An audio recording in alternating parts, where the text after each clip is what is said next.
ആരാണ് ഈ അർജുൻ ആയങ്കി? അല്ലെങ്കിൽ ഇത്രയധികം ഒരു സംസ്ഥാനത്തിന്റെ ആഭ്യന്തരമന്ത്രിയെ പോലും വെല്ലുവിളിക്കാൻ മാത്രം ഈ കൊടും ക്രിമിനൽ ആരാണെന്നുള്ളതാണ്. ഇപ്പോൾ ഡിവൈഎഫ്ഐയിലൂടെ പൊതുരംഗത്ത് വന്ന ആയങ്കി കണ്ണൂരെ അക്രമ രാഷ്ട്രീയ സംഘങ്ങളിൽ എത്തിപ്പെട്ടത് വളരെ ചെറിയ പ്രായത്തിലാണ്. TP വധക്കേസ് പ്രതികളായ കൊടിസുനിയുടെയും മുഹമ്മദ് ഷാഫിയുടെയും ഗ്യാങ്ങിൽ എത്തുന്നു. ജയിലിൽ കഴിയുന്ന ഇവരെ മുൻനിർത്തി ഭീഷണിപ്പെടുത്തിയാണ് കള്ളക്കടത്ത് സ്വർണം തട്ടിയെടുക്കുന്ന സ്വർണം പൊട്ടിക്കൽ ആയങ്കിയും സംഘവും നടപ്പാക്കിയത്. ഇപ്പൊ പാർട്ടിയെ മറയാക്കി, CPM-നെ മറയാക്കി ഇവർ നടത്തുന്ന കുറ്റകൃത്യങ്ങളെക്കുറിച്ച് 6 വർഷം മുമ്പ് ഏഷ്യാനെറ്റ് ന്യൂസ് ഒരു അന്വേഷണ റിപ്പോർട്ട് തയ്യാറാക്കിയിരുന്നു. അതിലേക്ക് പേര് അർജുൻ ആയങ്കി, വയസ്സ് 25, നാട് കണ്ണൂർ, അഴീക്കോട്, കപ്പക്കടവ്.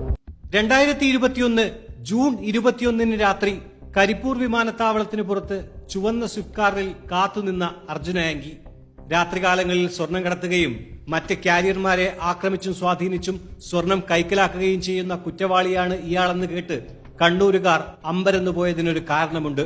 സമൂഹമാധ്യമങ്ങളിൽ CPM-നായി പ്രചരണം നടത്തിയിരുന്ന സൈബർ പോരാളിയായിരുന്നു ആയങ്കി. ആയങ്കിയെ നിയന്ത്രിക്കുന്നതാകട്ടെ TP വധക്കേസ് പ്രതികളായ കൊടിസുനി, കിർമാണി മനോജ്, മുഹമ്മദ് ഷാഫി, ഷുഹൈബ് വധക്കേസ് പ്രതി ആകാശ് തില്ലങ്കേരി എന്നിവരും. അർജുൻ ആയങ്കിയുടെ സംഘത്തിൽ തന്നെയുണ്ട് 50ഓളം പേർ. സ്വർണ്ണക്കടത്തിനായി പണമിറക്കിയ ആളിൽ നിന്നും സ്വർണം കവരാൻ ഇവരാദ്യം കാരിയർമാരെ സ്വാധീനിക്കും. വിമാനത്താവളത്തിൽ വെച്ച് തന്നെ കാരിയർമാരിൽ നിന്നും സ്വർണം കൈക്കലാക്കി പിന്നീട് അവർക്ക് സംരക്ഷണം നൽകുന്നതാണ് ഇവരുടെ സ്വർണം പൊട്ടിക്കൽ രീതി. വേറെ റിസ്ക്കും കാര്യങ്ങളൊന്നുമില്ല. കണ്ണൂര് അർജുന് കാര്യങ്ങളെല്ലാം സെറ്റ് ചെയ്തിട്ട് നിങ്ങളെ താമസവും ഭക്ഷണവും വൈകുന്നേരത്തെ കള്ളവും VIP സെറ്റപ്പ്. നിങ്ങൾക്ക് ദുബായിലെല്ലാം VIP സെറ്റപ്പ് നാട്ടിൽ സെറ്റ് ചെയ്തിട്ടുണ്ട്.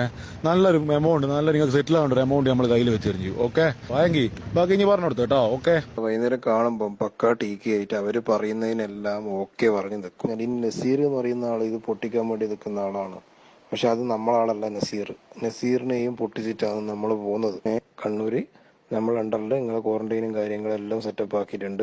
കണ്ണൂരിൽ രാഷ്ട്രീയ കൊലപാതകങ്ങൾ കുറഞ്ഞതോടെയാണ് പാർട്ടികളുടെ ഗുണ്ടാസംഘങ്ങൾ സ്വർണ്ണക്കടത്ത് പിടിച്ചുപറിയിലേക്ക് കടന്നത്. സ്വർണത്തിനായി പണമിറക്കിയവർ അന്വേഷിച്ചിറങ്ങിയാൽ CPM ബന്ധം ചൂണ്ടിക്കാട്ടി കൊടിസുനിയുടെ ഭീഷണി കോളെത്തും. സുനിയും ഷാഫിയും ഒക്കെ ജയിലിലാണെങ്കിലും അവിടെ വെച്ചും ഓപ്പറേഷൻസ് നടക്കുന്നുണ്ട്. നീ കളിച്ചത് വളരെ തെറ്റായി പോയി കേട്ടാ. നമ്മൾ എയർപോർട്ടിൽ കുറെ കാത്തു നിന്ന് നിന്നെ കൊണ്ട് തിരികൂല. ഇനി 8 ലക്ഷമല്ല 6 ലക്ഷമല്ല 1 റുപ്യന്റെ മുതലാണെങ്കിൽ പോലും അത് നീ എടുത്തല്ല. ഇതിനുള്ള പണി നമ്മൾ തന്നിരിക്കും. ഇത് നമ്മളെ മാത്രമല്ല, പാനൂരും മാഹിയിലുള്ള കുറച്ച് പാർട്ടിക്കാരും ഇതിൻ്റെ അകത്തുണ്ട് കേട്ടാ. അവരും ഇതിന്റെ ബാക്കിൽ തന്നെയുണ്ട്. 2-3 കളിക്കുന്നവരിലും പൊട്ടിക്കുന്ന ഗോൾഡ് കാറിലും കൂടിയിട്ട് ഒരു പണി എടുക്കുന്നുണ്ട്. ഹലോ, ഷാഫി, ഇപ്പോഴും നിങ്ങളുടെ പേരിൽ ഇങ്ങനെ ആരോപണം വരുന്നത് എന്തുകൊണ്ടാ?